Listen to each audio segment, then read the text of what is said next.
ॐ नमो भगवते वासुदेवाय। श्री विष्णुसहस्रनामस्तोत्रम्। शुक्लाम्बरधरं विष्णुं शशिवर्णं चतुर्भुजं प्रसन्नवदनं ध्यायेत् सर्वविघ्नोपशान्तये। व्यासं वसिष्ठनप्तारं शक्तेः पौत्रमकल्मषम् पराशरात्मजं वन्दे सुखदातं तपोनिधिम्। यस्य द्विरदभक्त्राद्याः पारिषद्याः परस्म्यतं विघ्नं निघ्नन्ति सततम् विश्वक्सेनं तमाश्रये। व्यासाय विष्णुरूपाय व्यासरूपाय विष्णवे नमो वै ब्रह्मनिधये वासिष्ठाय नमो नमः। अविकाराय शुद्धाय नित्याय परमात्मने सदैकरूपरूपाय विष्णवे सर्वजिष्णवे। यस्य स्मरणमात्रेण जन्म संसारबन्धनात् विमुच्यते नमस्तस्मै विष्णवे प्रभविष्णवे। ॐ नमो विष्णवे प्रभविष्णवे। सच्चिदानन्दरूपाय कृष्णया क्लिष्टकारिणे नमो वेदान्तवेद्याय गुरवे बुद्धिसाक्षिणे। कृष्णद्वैपायनं व्यासं सर्वलोकहिते रतं वेदाब्जभास्करं वन्दे समाधिनिलयं मुनिः।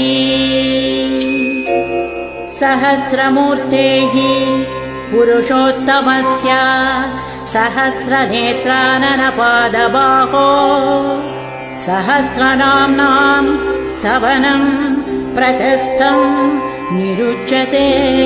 जन्मजरादिशान्त्यैः। श्रीवैशम्पायन उवाच श्रुत्वा धर्मानशेषेण पावनानि च सर्वशः युधिष्ठिरस्यान्तनवं पुनरेवाभ्यभाषत। युधिष्ठिर उवाच किमेकं दैवतं लोके किं वाप्येकं परायणं स्तुवन्तः कं कवचन्तः प्राप्नुयुर्मानवाः शुभम्। को धर्मः सर्वधर्माणां भवतः परमो मतः किं जपन् मुच्यते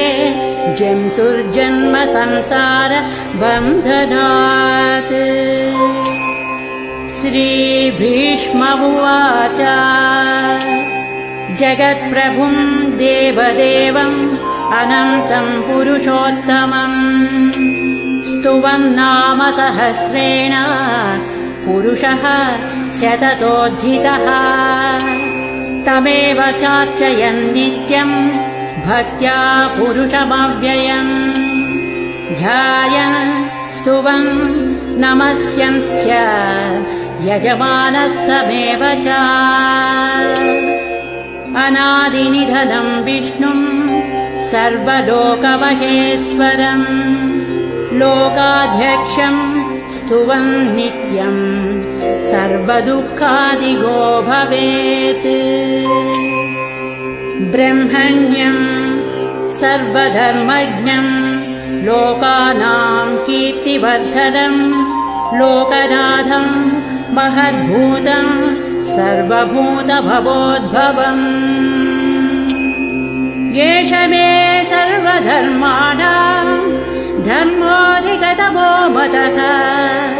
यद्भक्त्या पुण्डरीकाक्षम् स्तवैरर्चेन्नरः सदा परमं यो महत्तेजः परमं यो महत्तपः परमं यो महद्ब्रह्म परमं यः परायणम् पवित्राणां पवित्रं यो मङ्गलानां च मङ्गलम् दैवतं देवतानां च भूतानां यो व्ययः पिता यतः सर्वाणि भूतानि भवन्त्यादियुगागमे यस्मिंश्च प्रलयं यान्ति पुनरेव युगक्षये तस्य लोकप्रधानस्य जगन्नाथस्य भूपते विष्णोर्नाम सहस्रं मे शृणु पापभयापहम् यानि नामानि गौणानि विख्यातानि महात्मनः ऋषिभिः परिगीतानि तानि वक्ष्यामि भूतये विष्णोर्नाम सहस्रस्य वेदव्यासो महामुनिः छन्दोनुष्टुप् तथा देवो भगवान् देवकी सुतः अमृतांशोद्भवो बीजम् शक्तिर्देवकी नन्दनः त्रिसामा हृदयम् तस्य शान्त्यर्थे विनियुज्यते विष्णुम् जिष्णुम् महाविष्णुम् प्रभविष्णुम् वचेश्वरम् अनेकरूपदैत्यान्तम् नमामि पुरुषोत्तमम् न्यासः अस्य श्रीविष्णोर्दिव्यसहस्रनामस्तोत्र महामन्त्रस्य श्रीवेदव्यासो भगवान् ऋषिः अनुष्टुप् छन्दः श्रीमहाविष्णुः परमात्मा श्रीमन्नारायणो देवता अमृतांशोद्भवो भानुरिति बीजम्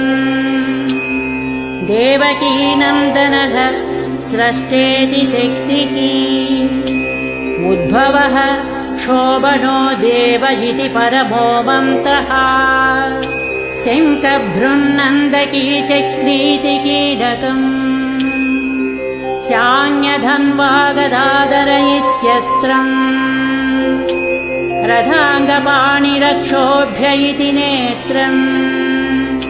त्रिसामा सामगः सामेति कवचम् आनन्दम् परब्रह्मेति योनिः ऋतुः सुदर्शनः काल इति दिग्बन्धः श्रीविश्वरूप इति ध्यानम्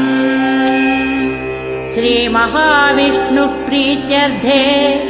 श्रीसहस्रनाम जपे विनियोगः ध्यानम् क्षीरोधन्वत्प्रदेशे शुचिमणिविलसत्सैकते मौक्तिकानाम् मालाक्षुप्तासनस्थः स्फटिकमणिनिभैः मौक्तिकैर्मण्डिताङ्गः शुभ्रैरभ्रैरदभ्रैरुपरि विरचितैर्मुक्त पीयूषवर्षैः आनन्दीनः पुनीया दरिनलिन गदा शङ्खपाणिर्मुकुन्दः भूः पादौ यस्य नाभिर्वियदसुरनिलश्चन्द्रसूर्यौ च नेत्रे कर्णावासाः शिरोज्योर्मुखमपि दहनो यस्य वास्तेयमब्धिः अन्तःस्थं यस्य विश्वं सुरनरखगो भोगि गन्धर्वदैत्यैः चित्रं रम्यते तं त्रिभुवनवपुषं विष्णुमीशं नमामि। ॐ नमो भगवते वासुदेवाय। शान्ताकारं भुजगशयनं पद्मनाभं सुरेशं विश्वाधारं गगनसदृशं मेघवर्णं शुभाङ्गम् लक्ष्मीकान्तं कमलनयनं योगिहृद्ध्यानगम्यं वन्दे विष्णुं भवभयहरं सर्वलोकैकनाथम् मेघश्यामं पीतकौसेयवासं श्रीवत्सांसं कौस्तुभोद्भासिताङ्गं पुण्योपेतं पुण्डरीकायताक्षं विष्णुं वन्दे सर्वलोकैकनाथम्।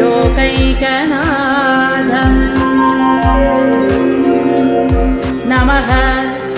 समस्तभूतानाम् आदिभूताय भूभृते अनेकरूपरूपाय विष्णवे प्रभविष्णवे सशङ्खचक्रं सकिरीटकुण्डलं सपीतवस्त्रं सरसीरुहेक्षणं सहारवक्षस्थलशोभिकौस्तुभं नमामि विष्णुं शिरसा चतुर्भुजम् छायायां पारिजातस्य हेमसिंहासनोपरि आसीनमम्बुधस्य ममायताक्षमलं कृतम् चन्द्राननं चतुर्बाहुं श्रीवत्साङ्कितवक्षसं रुक्मिणी सत्यभामाभ्यां सहितं कृष्णमाश्रये इति उत्तरपीठिका समाप्तः। स्तोत्रम् हरिः ओम्। विश्वं विष्णुर्वषट्कारो भूतभव्यभवत्प्रभुः भूतकृद्भूतभृद्भावो भूतात्मा भूतभावनः भूतात्मा परमात्मा च मुक्तानां परमागतिः अव्ययः पुरुषः साक्षी क्षेत्रज्ञोऽक्षर एव च योगो योगविदां नेता प्रधानपुरुषेश्वरः नारसिंहवपुः श्रीमान् केशवः पुरुषोत्तमः सर्वः शिवः स्थाणुर्भूतादिर्निधिरव्ययः सम्भवो भावनो भर्ता प्रभवः प्रभुरीश्वरः स्वयंभूः शम्भुरादित्यः पुष्कराक्षो महाश्वनः अनादिनिधनो धाता विधाता धातुरुत्तमः अप्रमेयो हृषीकेशः पद्मनाभो अमरप्रभुः विश्वकर्मा मनुः स्वस्था स्थविष्टः स्थविरो ध्रुवः अग्राह्य शाश्वतः कृष्णो लोहिताक्षः प्रतर्धनः प्रभूतस्त्रिककुर्धाम पवित्रं मङ्गलं परम् ईशानः प्राणदः प्राणो ज्येष्ठः श्रेष्ठः प्रजापतिः हिरण्यगर्भो भूगर्भो माधवो मधुसूदनः ईश्वरो विक्रमी धन्वी मेधावी विक्रमः क्रमः अनुत्तमो दुरादर्शः कृतज्ञः कृतिरात्मवान् सुरेशः शरणम् शर्म विश्वरेताः प्रजाभवः अहः संवत्सरो व्याळः प्रत्ययः सर्वदर्शनः अजः सर्वेश्वरः सिद्धः सिद्धिः सर्वादिरच्युतः वृषा कपिरमेयात्मा सर्वयोगविनिस्मृतः वसुर्वसुमनः सत्यः समात्मा संमितः समः अमोघः पुण्डरीकाक्षो वृषकर्मा वृषाकृतिः रुद्रो बहुशिरा बभ्रुर्विश्वयोनिः शुचिस्रवाः अमृतः शाश्वतः स्थाणुः वरारोः महातपाः सर्वगः सर्वविद्वानुर्विश्वक्सेनो जनार्दनः वेदो वेदविदव्यङ्गो वेदाङ्गो वेदवित्कविः लोकाध्यक्षः सुराध्यक्षो धर्माध्यक्षः कृताकृतः चतुरात्मा चतुर्व्यूहः चतुर्दंष्ट्रः चतुर्भुजः भ्राजिष्णुर्भोजनम् भोक्ता सहिष्णुः जगदादिजः अनघो विजयो जेता विस्मयोनिः पुनर्वसुः भूपेन्द्रो वामरः प्रांशु अमोघः शुचिरोज्जितः अतीन्द्रः संग्रहः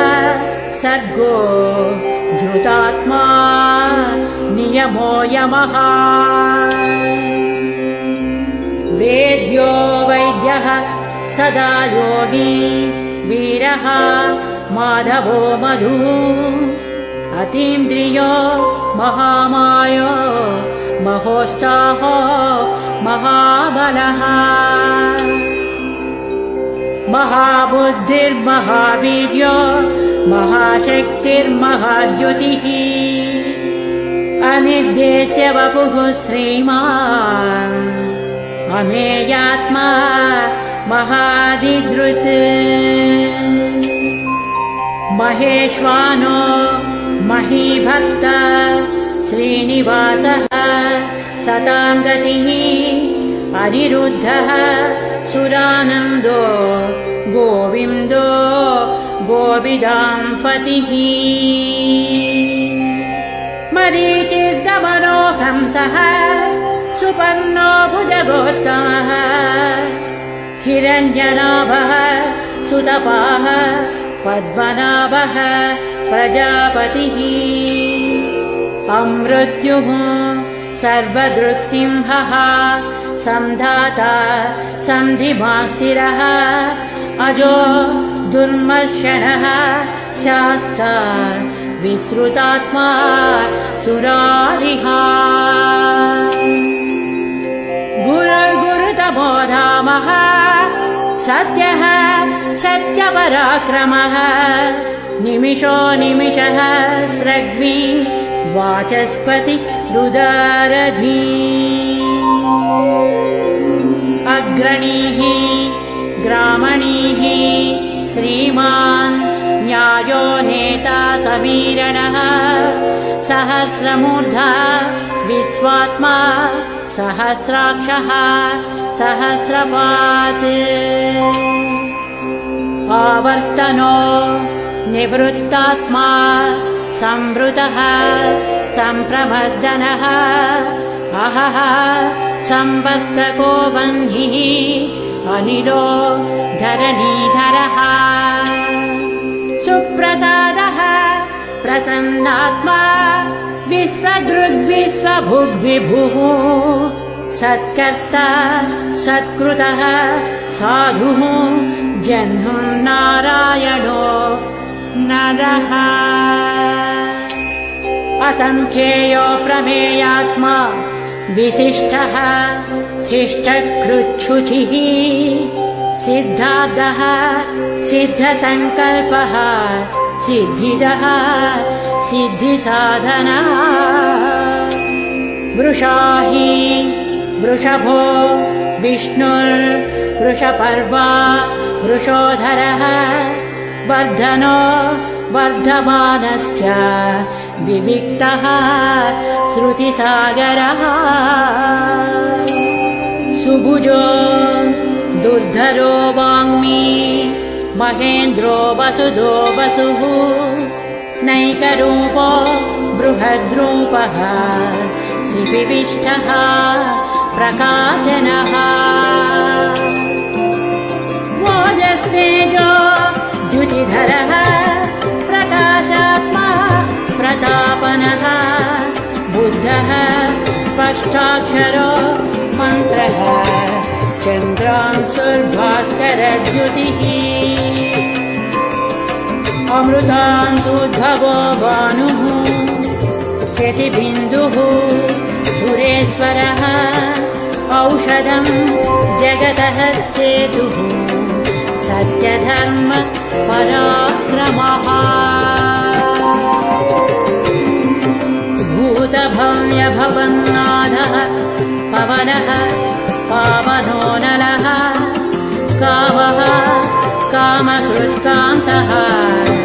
कामः कामप्रदः प्रभुः युगाधिकृद्युगावर्तो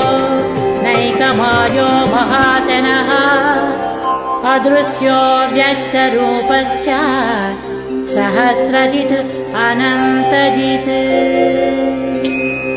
शिष्टो विशिष्टः शिष्ठेष्टः शिखण्डी नहुषो वृषः क्रोधः क्रोधकृत्कर्ता विश्वबाहुः महीधरः अच्युतः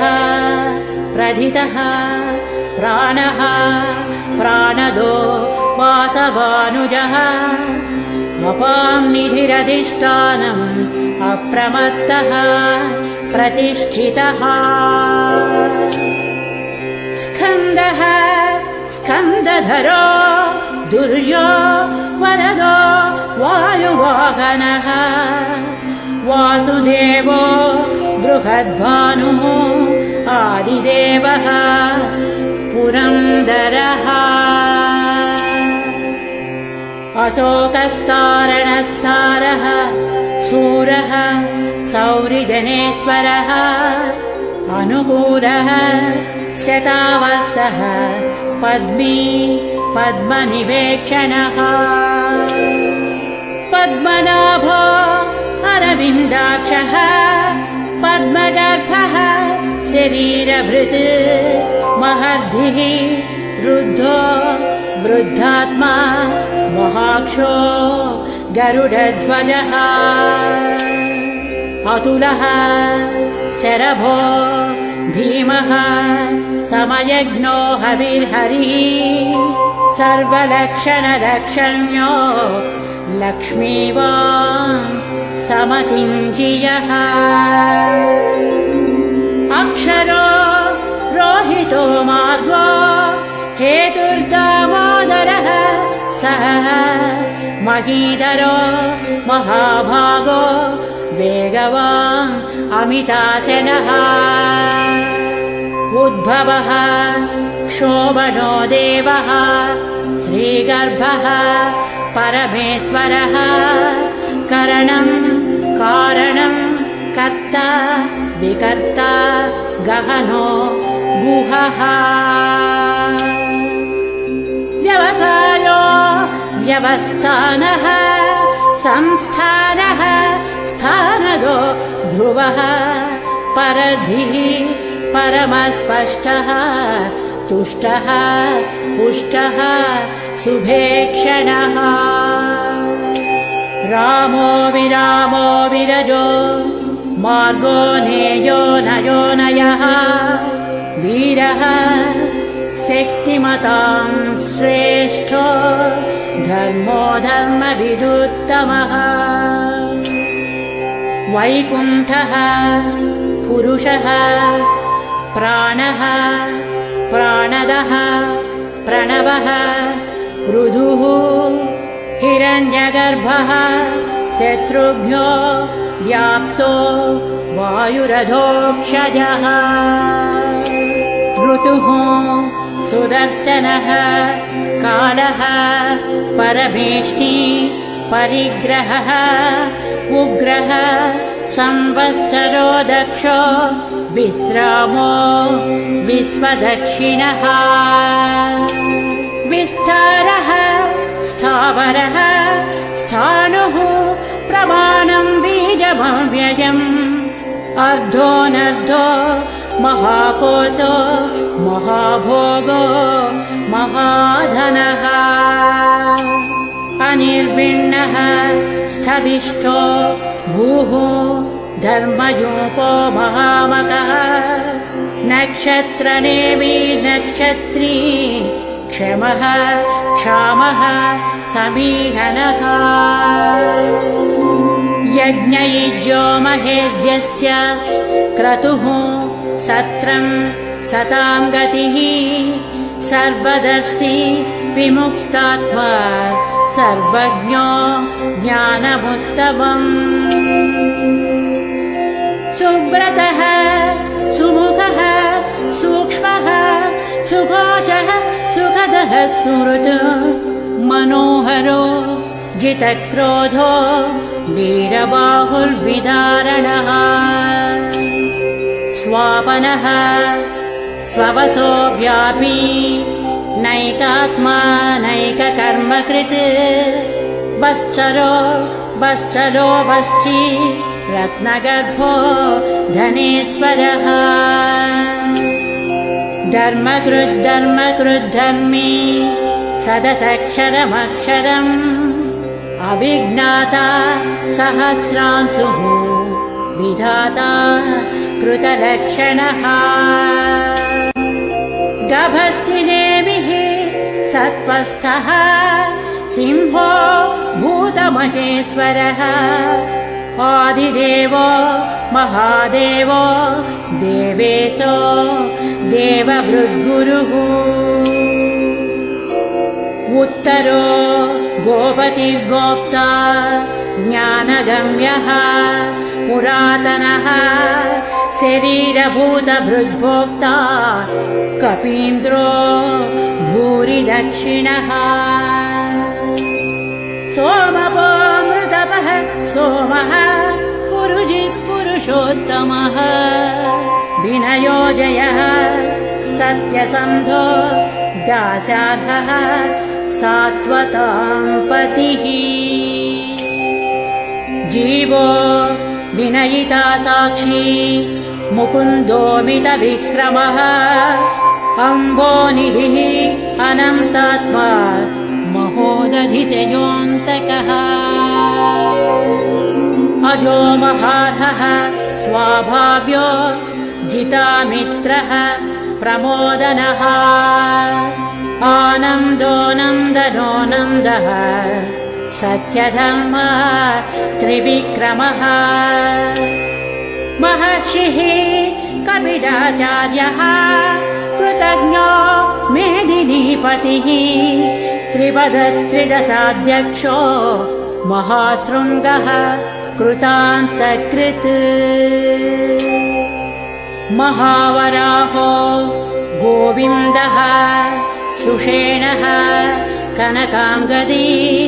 गुह्यो गभीरो गहनो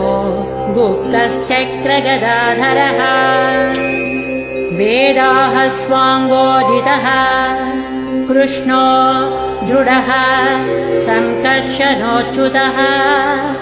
वरुणो वारुणो वृक्षः पुष्कराक्षो महामनाः भगवान् भगहानन्दी वनमाली हलायुधः आदित्यो ज्योतिरादित्यः सहिष्णुः गतिसत्तमः सुधन्वा खण्डपरशुः दारुणो द्रविणप्रदः दिवक्स्पृक्सर्वदृग्व्यासो वाचस्पतिरयो निजः त्रिसामा सामगः साम निर्वाणम् भेषजम् विशक् सन्न्यासकृच्छमः शान्तो निष्ठा शान्तिः परायणम् शुभाङ्गः शान्तिदः स्रष्टा कुमुदः कुवलेशयः गोहितो गोपतिर्गोप्ता वृषभाक्षो वृषप्रियः अनिवर्ती निवृत्तात्मा संक्षेप्ता क्षेमकृच्छिवः श्रीवत्सवक्षाः श्रीवासः श्रीपतिः श्रीमताम्बरः श्रीदः श्रीसः श्रीनिवासः श्रीनिधिः श्रीविभावनः श्रीधरः श्रीकरः श्रेयः श्रीमान् लोकत्रयाश्रयः स्वक्षः स्वङ्गः शतानन्दो नन्दिज्योतिर्गणेश्वरः विजितात्मा विधेयात्मा सत्कीर्तिर्छिन्न संशयः उदीर्णः सर्वतश्चक्षुः अनीतः शाश्वतस्थिरः भूषयो भूषणो भूति विशोकः शोकनाशनः अर्चिष्मानर्चितः कुम्भो विशुद्धात्मा विशोधनः अनिरुद्धो प्रतिरथः प्रद्युम्नोमित विक्रमः कालनेमिनिः वीरः शौरिः शूरजनेश्वरः त्रिलोकात्मा त्रिलोकेशः केशवः केशिः हरिः कामदेवः कामपालः कामी कान्तः कृतागमः अनिर्देश्य वपुः विष्णुः वीरोऽनन्तो धनञ्जयः ब्रह्मण्यो ब्रह्मकृद्ब्रह्मा ब्रह्म ब्रह्म विवर्धनः ब्रह्मवित् ब्राह्मणो ब्रह्मी ब्रह्मज्ञो ब्राह्मणप्रियः महाक्रमो महाकर्मा महातेजा महोरगः महाक्रतुः महायज्वा महायज्ञो महाहविः स्तव्यः स्तवप्रियः स्तोत्रम् स्तुतिः स्तोतारणप्रियः पूर्णः पूरयिता पुण्यः पुण्यकीर्तिरनामयः मनोजवस्थितकरो वसुरेता वसुप्रदः वसुप्रदो वासुदेवो वसुर्वसुमना हविः सद्गतिः सत्कृतिः सत्ता सद्भूतिः सत्परायणः शूरसेनो यदुश्रेष्ठः सन्निवासः सुयामुनः भूतावासो वासुदेवः सर्वासु निरयो नरः दर्पः दर्पदो दृप्तो दुर्धरोधा पराजितः विश्वमूर्तिः महामूर्तिः दीप्तमूर्तिरमूर्तिमान् अनेकमूर्तिरव्यक्तः शतमूर्तिः शताननः एकोनैकः स्तवः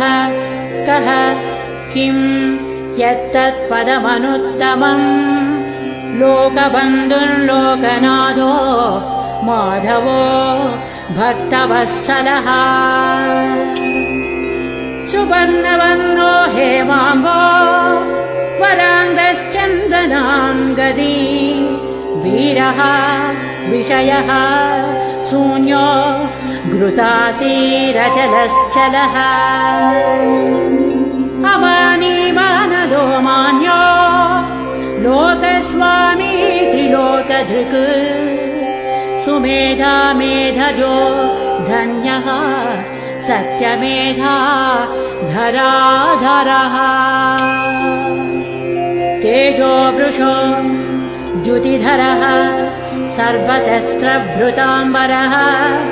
प्रग्रहो निग्रहो व्यग्रो नैकशृङ्गो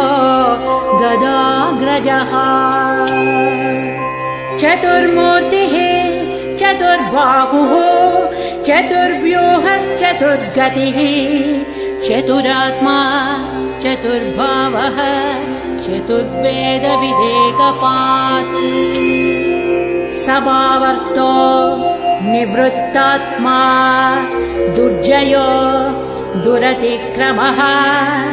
दुर्लभो दुर्गमो दुर्गो दुरावासो दुरारिः शुभाङ्गो लोकसारङ्गः स्तुतन्तुस्तन्तुवर्धनः इन्द्रकर्मा महाकर्मा कृतकर्मा कृतागमः उद्भवः सुन्दरः सुन्दो रत्ननाभः सुलोचनः अर्को वाजसनः शृङ्गी जयन्तः सर्वविजयी सुवर्णबिन्दुरक्षोभ्यः सर्ववागीश्वरेश्वरः महाह्रदो महाकर्तो महाभूतो महानिधिः कुमुदः कुन्दरः कुन्दः पर्जन्यः पावनोऽनिलः अमृतांसोऽमृतवपुः सर्वज्ञः सर्वतो मुखः सुलभः सुव्रतः सिद्धः शत्रुजित्शत्रुतापनः न्यग्रोधोदुम्बरो अश्वत्थः चाणूरान्द्र निषूदनः सहस्रार्चिः सप्तजिह्वाः सप्तैधाः सप्तवाहनः अमूर्तिरनघोचिन्त्यो भयकृद्भयनाशनः अणुर्बृहत्तृषः स्थूलो गुणभृन्निर्गुणो महान् अधृतः स्वधृतः स्वास्यः प्राग्वंशो वंशवर्धनः भारभृत्कथितो योगी योगीशः सर्वकामदः आश्रमः श्रमणः क्षामः सुपर्णो वायुवाहनः धनुर्धरो धनुर्वेदो दण्डो दमयिता दमः अपराजितः सर्वसहो नियन्ता नियमो यमः सत्यवान् सात्विकः सत्यः सत्यधर्मपरायणः अभिप्रायः प्रियालोढः प्रियकृत् प्रीतिवर्धनः विहाय च गतिर्ज्योतिः सुरुचिर्हुतभुग्विभुः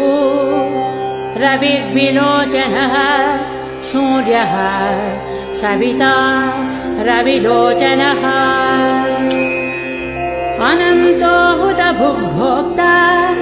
सुखदो नैकदोऽग्रजः अनिर्भिन्नः सदामर्षि लोकाधिष्ठानमद्भुतः सनः सनातनतमः कपिलः कपिलव्ययः स्वस्तिदः स्वस्तिकृत् स्वस्ति स्वस्तिभुक् स्वस्ति दक्षिणः अरौद्रः कुण्डलीचक्रे विक्रमोज्जितशासनः शब्दादिगः शब्दसः शिशिरः शर्वरीकरः अक्रूरः पेशलो दक्षो दक्षिणः क्षमिणाम्बरः विद्वत्तमो वीतभयः पुण्यश्रवणकीर्तना उत्तारणो दुष्कृतिः पुण्यो दुःस्वप्ननाशनः वीरः रक्षणः सन्तो जीवनः पर्यवस्थितः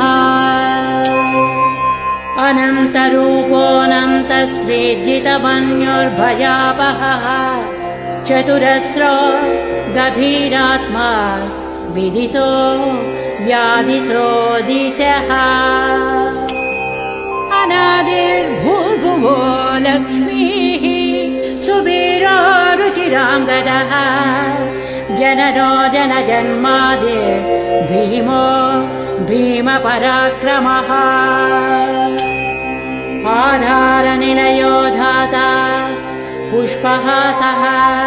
प्रजागरः ऊर्ध्वगः सत्पथाचारः प्राणदः प्रणवः फणः प्रमाणम् प्राणनिलयः प्राणभृत् प्राणजीवनः तत्त्वम् तत्त्वविदेकात्मा जन्म मृत्युजरातिगः भूर्भुवः स्वस्तरुस्तारः सविता प्रपितामहः यज्ञो यज्ञपतिर्यज्वा यज्ञाङ्गो यज्ञवाहनः यज्ञभृत् यज्ञकृत् यज्ञी यज्ञभुक् यज्ञसाधनः यज्ञान्तकृत् यज्ञगुह्य मन्नमन्नाद एव च आत्मयोनिः स्वयं जातो वैखानः सामगायनः देवकीनन्दनः स्रष्टा क्षितीशः पापनाशनः शङ्खभृङ्नन्दकी चक्री शाङ्गधन्वा गदाधरः रथाङ्गपाणिरक्षोभ्यः सर्वप्रहरणायुधः श्रीसर्वप्रहरणायुध ॐ नमः इति वनमाली गदी सारङ्गी शङ्खी चक्री च नन्दकी श्रीमान् नारायणो विष्णुः वासुदेवोऽभिरक्षतु श्रीवासुदेवोऽभिरक्षतो नम इति फलश्रुतिः इतीदं कीर्तनीयस्य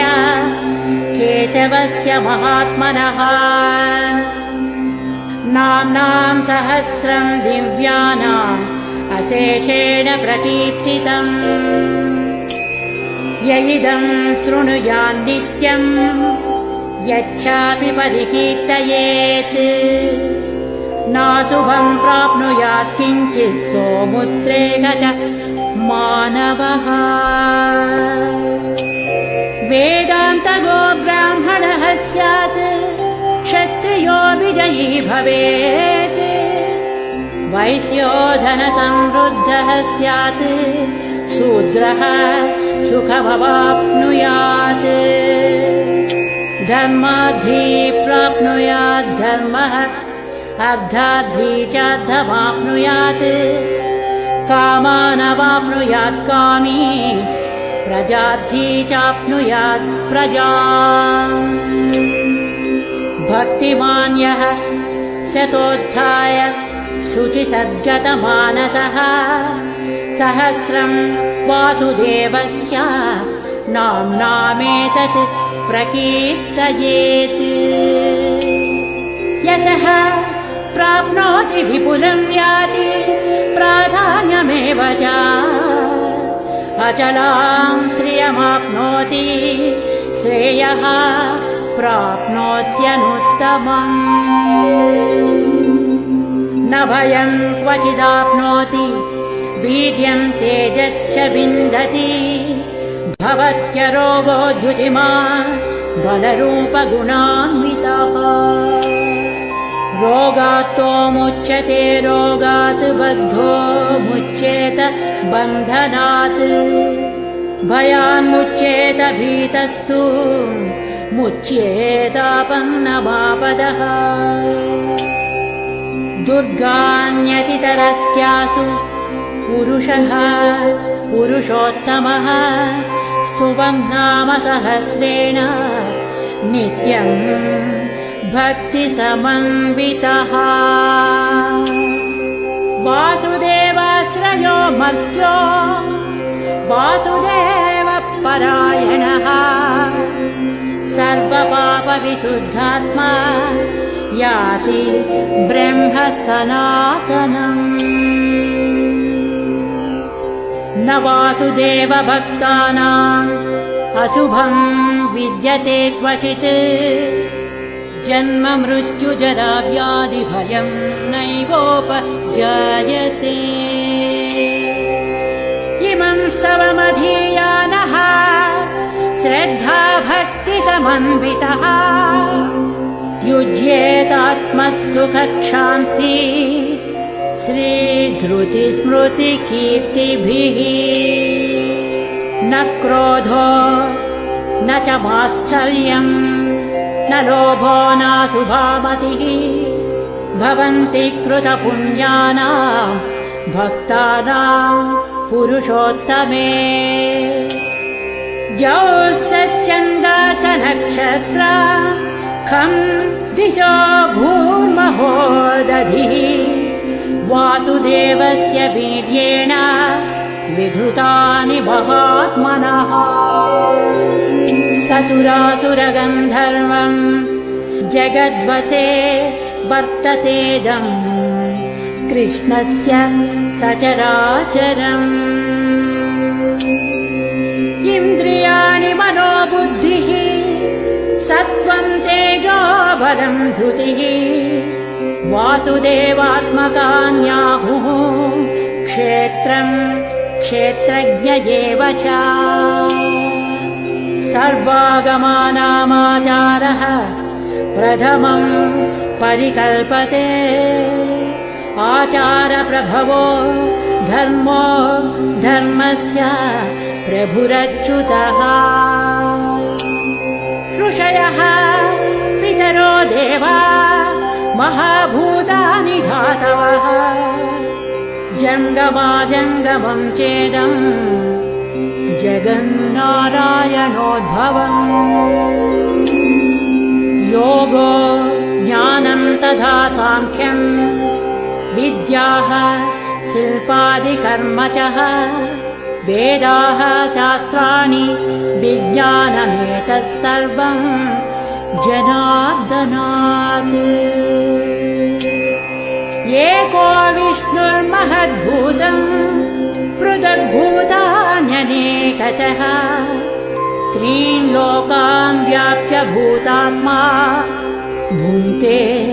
विश्वभुगव्ययः। इमं स्तवं भगवतो विष्णोर्व्यासेन कीर्तितम् पठेद्य इच्छेत् पुरुषः श्रेयः प्राप्तुं सुखानि च। विश्वेश्वरमजं देवं जगतः प्रभुमव्ययम् भजन्ति ये पुष्कराक्षं न ते यान्ति पराभवम्। न ते यान्ति पराभवो नमः इति। अर्जुनोवाच पद्मपत्रविशालाक्ष पद्मनाभसुरोत्तमा भक्तानामनुरक्तानां त्राता भव जनार्दना। श्रीभगवानुवाच यो मां नाम सहस्रेण स्तोतुमिच्छति पाण्डव सोऽहमेकेन श्लोकेन स्तुत एव न संशयः। स्तुत एव न संशयः। ॐ नमः इति। व्यास उवाच वासनाद्वासुदेवस्य वासितं भुवनत्रयम् सर्वभूतनिवासोऽसि वासुदेव नमोऽस्तु ते। श्रीवासुदेव नमोऽस्तु ते। ॐ नमः इति। पार्वत्युवाच केनोपायेन लघुना विष्णोर्नाम सहस्रकम् पठ्यते पण्डितैर्नित्यम् श्रोतुमिच्छाम्यहम् प्रभो। ईश्वर उवाच श्रीराम राम रामेति रमे रामे मनोरमे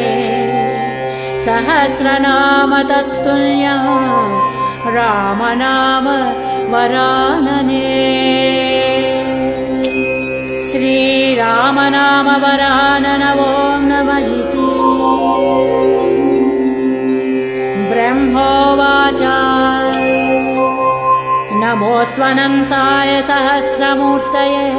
सहस्रपादाक्षि शिरोरुबाहवे सहस्रनाम्ने पुरुषाय शाश्वते सहस्रकोटि युगधारिणे नमः। सहस्रकोटि युगधारिण। ॐ नमः इति। संजय उवाच यत्र योगीश्वरः कृष्णो यत्र पार्थो धनुर्धरः तत्र श्रीविजयो भूति ध्रुवा नीतिर्मतिर्मम। श्रीभगवानुवाच अनन्याश्चिन्तयन्तो माम् ये जनाः पर्युपासते तेषां नित्याभियुक्तानां योगक्षेमं वहाम्यहम्। परित्राणाय साधूनां विनाशाय च दुष्कृताम् धर्मसंस्थापनार्थाय सम्भवामि युगे युगे। आर्ता विषण्णाः शिथिलाश्च भीता घोरेषु च व्याधिषु वर्तमानाः संकीर्त्य नारायण शब्दमात्रम् विमुक्तदुःखा सुखिनो भवन्तु। कायेन वाचा मनसेन्द्रियर्वा बुद्ध्यात्मना वा प्रकृते स्वभावात् करोमि यद्यत् सकलं परस्मै नारायणायेति समर्पयामि।